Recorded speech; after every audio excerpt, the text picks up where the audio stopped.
question is, what is your purpose? Just notice what comes up as I ask that question. So many of us, especially in the United States of America, I will say, when we think of purpose, we often think about an activity or a doing. As a matter of fact, we're programmed from a really early age to we ask our kids, who are you going to be when you grow up? And what we're really asking them is, what are you going to do when you grow up? I have a little confession. So when I travel, so I don't have TV at home.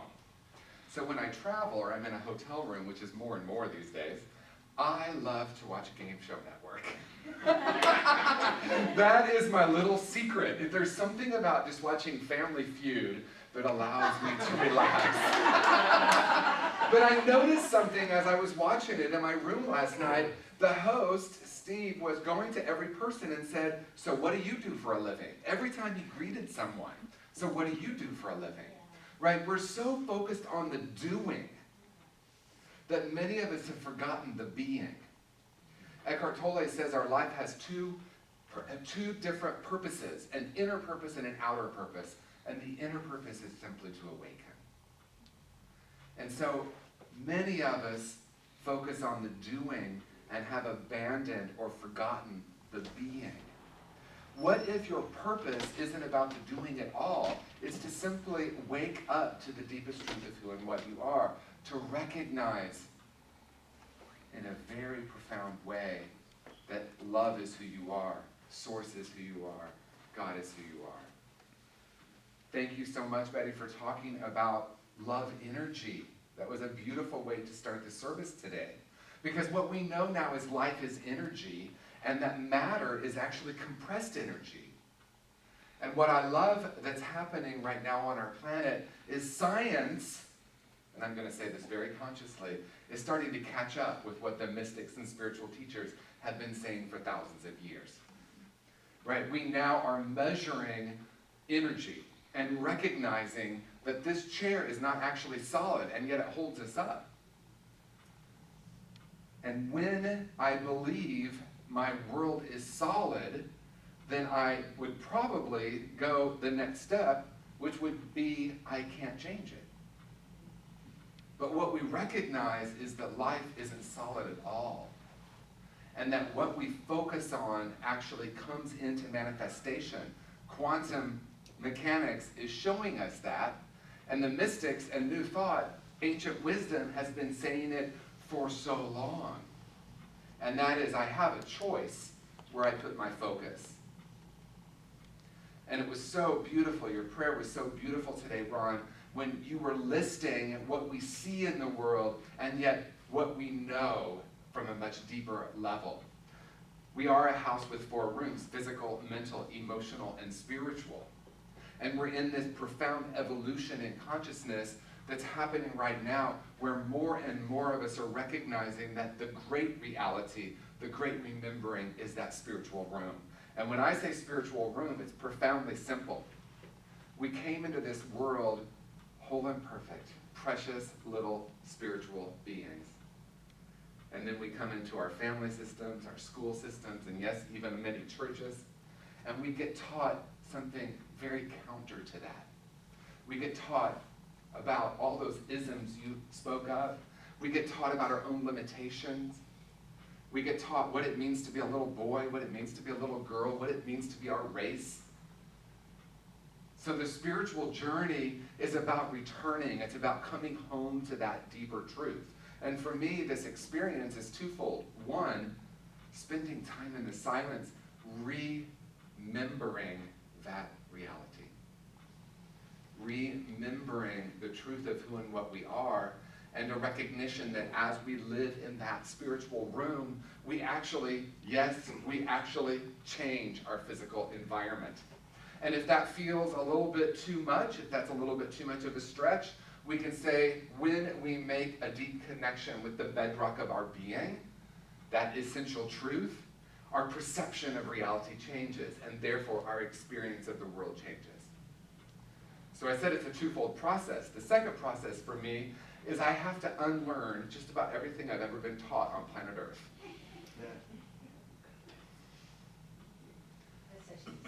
That's an easy task.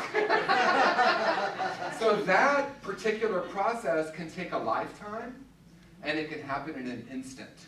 And that instant is simply a recognition that I have been run by the BS belief systems that I inherited, and evidence is now showing us, right? Again, science is now showing us that we carry the trauma of our family 7 generations back. So that's about 140 to 200 years, roughly. Think about that for a moment, what was happening in our consciousness back then, and that we inherit that. And the great news is, because we now understand that we have the power to choose, we can actually change that. Yes, I can go back and actually change the past. What do you think of that? And I'm going to go a little deeper into that. I want to talk about shame and how shame gets passed down from generation to generation. My grandmother was born, I believe, in the very early 1900s, and she had a gay brother. Right? Back then, that's how you talked about it. But no one talked about it, and they didn't call him that, because it completely was not okay. And yet he had a male partner, and we called them both uncle. That's confusing. I remember being a really little kid, maybe 6 or 7, and I remember being at a family gathering, and he walked into the room, and I remember running over to him with enthusiasm and hugging him, and he pushed me away and said, "Boys don't hug men like that." Because his own internalized shame was passed down to me in that moment, and I remember feeling the energy of that. And I didn't understand all of that yet, but energetically, I got it. I took it on. And so that experience, along with countless other experiences, caused me to believe a lie. Because anything other than you're a whole and perfect spiritual being isn't the truth. How many people in school on day 1 of kindergarten were told, "You are a perfect child. You are love and light. You are joy itself. You are a beautiful spiritual being"? I don't know. If you went to that school, I want to know about it. My best friend Lisa, her daughter grew up in Unity, and it's the closest I've ever seen to that. Because from a very, very early age, she spoke the truth to her child. You are whole and perfect in every way. You are a loving being. You are source energy.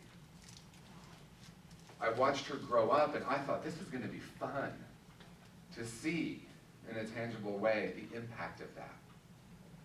She's grown up to be this beautiful being of light. So some of us have less to unlearn. Some of us have a lot to unlearn.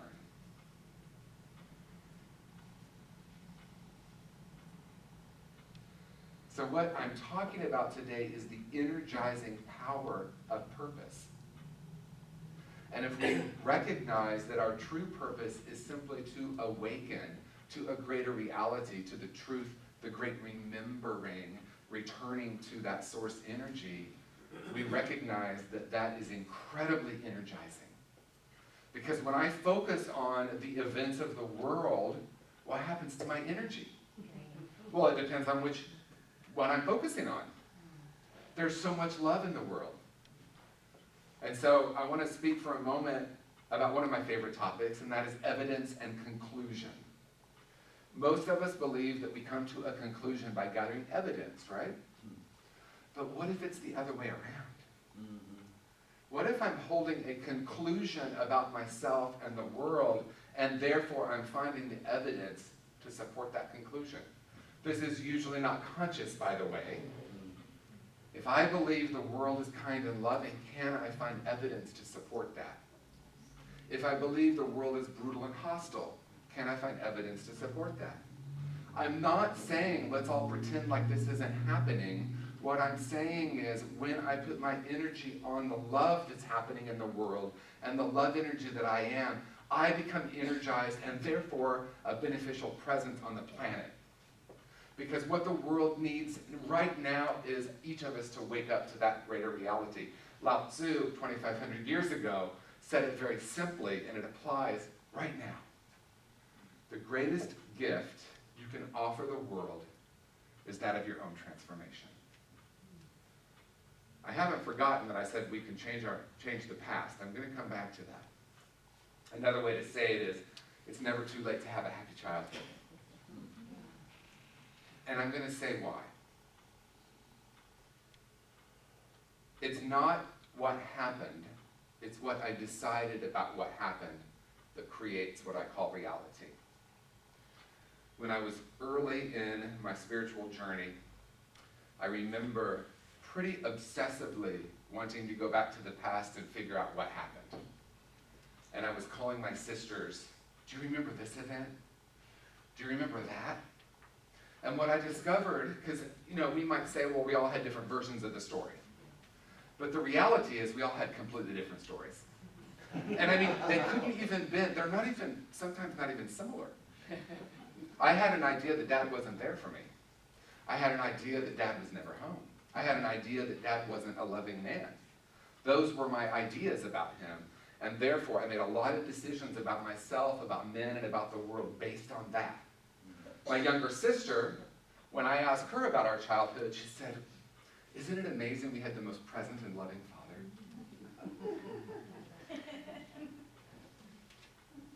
So it's really not what happened. It's what I experienced and what I believed about what happened that creates the core vibration that I'm holding about myself. And when I'm carrying a core vibration of unlovability, because that's what I decided, Dad wasn't there for me, I must be unlovable. A little kid's brain doesn't understand a lot of nuance. Good and bad. If something bad happens to me, I must have done something wrong. So how do we change the past? Literally, change the past. We don't even know if it ever happened. I want to be really clear about something. I'm not trying to minimize any kind of traumatic experience from the past. And I'm not saying that we want to pretend like it didn't happen. But what I recognize is that forgiveness is a shift in consciousness. It's not about the other person. It's about changing how I have perceived that and the core ideas about myself that I have concretized into my unconscious. Because at Unity, we talk about thoughts held in mind, create after their kind, but I really think that it's far more than that. It's the emotional center as well. I think it's far more than that. It's the core vibration that I'm holding, and we recognize that frequency always matches frequency. So in a tangible way, I was walking around because I had decided that Dad wasn't there for me, therefore I'm unlovable. I was walking around vibrating, I'm not lovable. All I wanted was someone to love me. So I was, please love me, please love me, please love me. But who do you think I was choosing? People who couldn't love me the way I thought I needed it. Because the core vibration is, this is what I'm worthy of, unlovability. And when someone would come along, any type of relationship that was really there for me and loving, what do you think I did? I pushed them away. Like a magnet that gets turned. So this journey of the awakening isn't at all about, oh yeah, I can say it that way. It really ultimately isn't all about the physical realm. Because as we say in Unity, there is relative reality and ultimate reality. Relative reality is where we say the only thing constant is change. The world is changing. People make their transition. We allow ourselves to grieve, to honor that person. And yet we know in relative reality that's part of it. People come and go. This community will have new people. Some people will leave. People will move away. In relative reality, it's always changing. And if I haven't awakened to my true nature, that can be a very painful experience. Another way to say it is, if your peace is dependent upon who's in the White House, you will suffer. And see, someone across the street is suffering in the exact opposite way. I can't believe she's in the White House. I can't believe he's in the White House. I have to suffer or I have to fight. Because we need to change this. So what I want to say about that is that it's not this or that, it's this and that. But it starts with the beingness. And as I am in the beingness, conscious being leads to conscious doing. So I want to share a story about how this really works and how it can be really energizing rather than depleting. 2 stories, actually. One, I have the honor of working in the addiction treatment field. This is a field where many people get burnt out. Because, as my friend said, how do you do that? How do you do that work? It has such a low success rate and people die and it's so painful.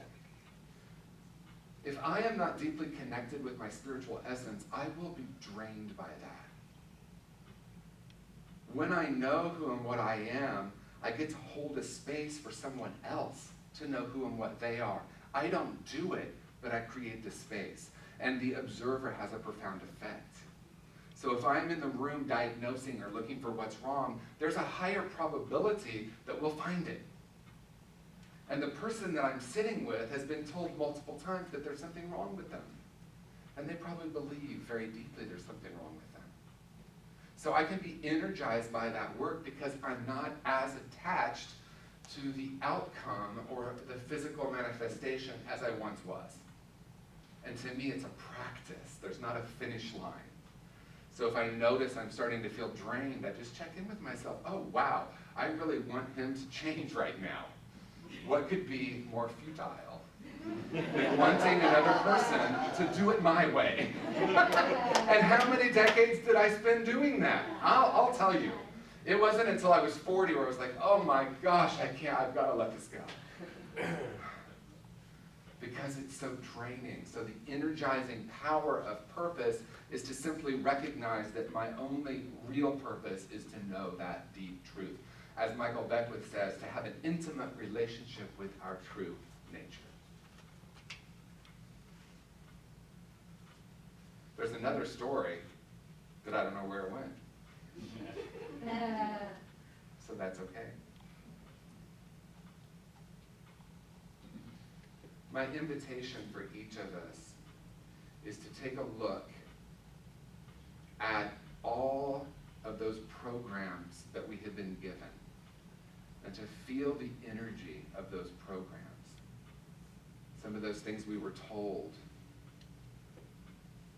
whether they were overt or covert, the ideas that were passed down from generation to generation, the belief in our own unworthiness, in our not enoughness, and simply feel the energy of that. Can you feel that?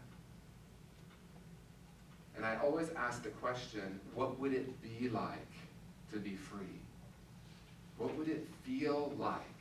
What would that vibration feel like to be free of that? See, here's the great news. I don't have to change my story. I can live beyond it.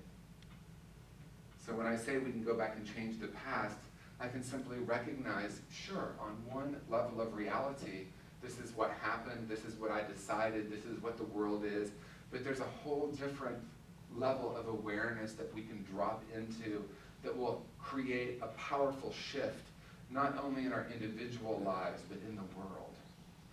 Going back to the greatest gift I can offer the world is that of my own transformation.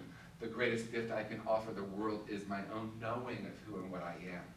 There are people who say new thought is selfish because we talk a lot about the self and the transformation of self. There isn't as much focus about what we're doing in the world. That's shifting some in New Thought. There is more of that now. Agape in Los Angeles I want to honor because they do a lot in the world. They do a lot in the world. I know Brentwood Unity, you do a lot in the world. But what we want to be really aware of, what I want to be really aware of, is when I'm doing something in the world, how am I being in the midst of that doing? Because if I'm there to solve a problem or to fix a broken system, or I'm there to help that poor person, I've got to help them, what am I creating? Dependence. I'm creating more of what is keeping that person feeling small anyway. And there's one humanity here. We're all one. What is it to really know that? To really know that we're all perfect expressions of the one power, perfect emanation. To me, that's the Big Bang. Source, boom. I've spent a lot of years trying to figure out why we're here. I spent a lot of years trying to figure out what I believe. And I recognize that that matters far less. And it's more about how I am with myself, how I am with the world, always starting. And this is why I think New Thought is not selfish at all. I actually think it is what the world needs. And that is, as I am liberated, as Marianne Williamson says, as I am liberated, I naturally create a space for others to be liberated. When I know my own light, others can experience that. So, would you like your life to be energizing? Would you like to know beyond a shadow of a doubt that love is who you are? Would you like to be a beneficial presence on the planet? It can happen right in this moment. It's a simple shift, a shift in awareness. Because see, I don't grow spiritually. I grow in awareness of the truth of who and what I already am. Each of us already is that we're seeking. Everything I've ever sought from the world is already within me. And when I don't know who and what I am, and I believe in my own brokenness, I'm going to look to the world to try to bring me what I think I need. Do you hear the cycle? I'm broken, please fix me. Those are some fun relationships, aren't they? Jan says, or you're broken and I'll fix you. Oh, that one's even more fun. Oh gosh, I just had a moment. I've been in that relationship. He didn't appreciate it. He said, I'll see you later. Because what I was trying to heal, and this is what I want to say in closing, and if you know me well, when I say in closing, usually it's 5 more minutes. Everything I'm trying to fix in the world is really me wanting to heal myself. And we're moving into a paradigm now where we're moving and shifting into a new awareness that it's not that we're spiritual beings having a human experience, it's that we're spiritual beings having a spiritual experience. And the reason I say it that way is very conscious, because I have lived in the duality of this is my human self and this is my spiritual self. That story came back to me. So how do we tap into an intuitive awareness and follow that deep intuition? Because that's really what we're talking about here. I'm talking about not being run by the program of my mind or even the program of my emotion. Because how many times have we said I'm having a negative emotion? There's no such thing. How's that for some freedom? Whatever I'm feeling is okay. It's information. Feelings are an internal navigation system letting us know something needs attention. They're not wrong or good or bad. They're not positive or negative. They're information. So as we do this work of unlearning, and as we practice, because it's a spiritual practice, moment by moment, not a finish line, because I wanted a finish line. I thought it would have happened 20 years ago too, by the way. But it's a process of constantly practicing the presence, practicing that the purpose is within. And it's had profound results in my life. And I want to share a couple of things that have been happening for me. And it's because I have learned to trust the intuition, I end up making decisions that my mind doesn't want to make. Like I did resign as the senior minister of Agape Bay Area because that's what the inner knowing was telling me to do. This is what my head was telling me. Are you kidding? After 7 years of building that community and it's finally vibrant and all these amazing things are happening, now you're going to leave? But the internal voice, that knowing, that place where I really got quiet and listened, sometimes it actually is a voice. Resign your position. Usually it's more of an internal knowing. That's how I got into ministry. I spent a year saying no to the inner voice. And then I finally said yes. And in that same way, what I've come to understand is I don't have to figure anything out, and I don't have to have the logical 3-month, 6-month, and 3-year plan, because I know when I trust this, it always leads me in the direction that will allow me to flourish and serve the world. And it's 100% of the time. So in the last three weeks, and in the last 2 months, I have let go of 3 different things in my life. Not because that was a great idea, but because it was an internal knowing. And this is honestly how it looks for me. Hopefully you'll relate to this. The knowing is there. My voice usually says, that's a great idea, or that's a terrible idea, right? It's always judging. And asking the mind to stop judging is asking like the lungs to stop breathing or the heart to stop pumping blood. So thank you, mind. I know you have a perspective here. I know that I know that I know. Right? And I have come to trust making decisions from that place instead of this one. And because of that, because sometimes we have to have the sacred no. The sacred no to something in our life that might be really comfortable. And what do we know about the comfort zone? It feels really good, but nothing changes as long as I'm in it. It feels really good. And it doesn't mean I'm supposed to always be uncomfortable. Well, maybe. But I want to spend some time pushing that comfort zone, right? Allowing myself to, because that's consciousness in the human realm, or as I said, the spiritual realm. I can see more, I can understand more. There are infinite possibilities in every situation and every moment. The only thing that limits it is my idea about it. It's this.